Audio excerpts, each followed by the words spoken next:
अजहुनाए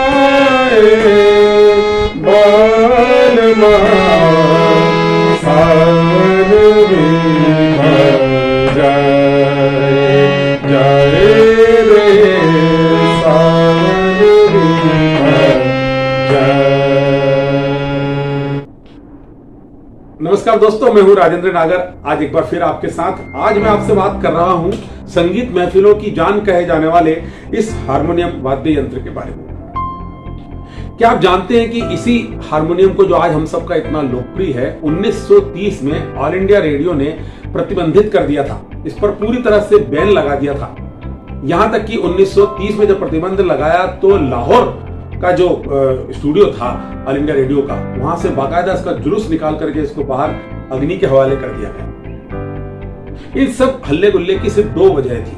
पहली वजह तो ये थी कि तत्कालीन जो उस समय वेस्टर्न संगीत शाखा के प्रमुख थे AIR में, उन्होंने ये कहा कि शास्त्रीय संगीत की बारीकियों को, नोट्स को बजाने में ये हारमोनियम पूरी तरह से अक्षम है, ये बजाया नहीं जा सकता है।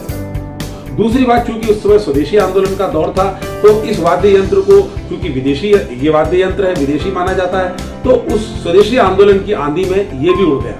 गांधी जी, नेहरू जी, रविन्द्रनाथ टैगोर, कुमार स्वामी जैसी हस्तियों ने इस बात को समर्थन दिया कि ये चूंकि विदेशी वाद्य यंत्र है, इसलिए हिंदुस्तान में इसका प्रयोग नहीं हो सकता। इसलिए AIR ने इसको पूरी तरह से बंद कर दिया, इस पर बैन लगा दिया। लेकिन फिर धीरे धीरे चूंकि संगीत प्रेमियों को जब ये बात समझ में आने लगी कि इसके बिना हमारा मजा भी नहीं आएगा हमारी संगीत महफिल में, तो उन लोगों ने इसमें सुधार करने शुरू कर दिए। सन 1700 में हारमोनियम का आविष्कार हुआ था हर्डल डेवन ने, लेकिन वो एक फ्रांसीसी युवक था। लेकिन बाद में जब मिशनरीज के साथ में और ये वाद्य यंत्र जब हिंदुस्तान पहुंचा, तो महफिल के जो प्रेमी थे उन लोगों ने इसमें सुधार करना शुरू कर दिया, करते गए और आखिर में 1971 में AIR को उनकी मांग को मानना पड़ा और फिर से इसको उसके अंदर लागू कर दिया गया। तब का दिन है और आज का दिन है। कोई भी महफिल हो संगीत की, चाहे वो शास्त्रीय संगीत की हो, सुगम संगीत की हो, कुछ भी हो, इसके बिना हर महफिल अधूरी है।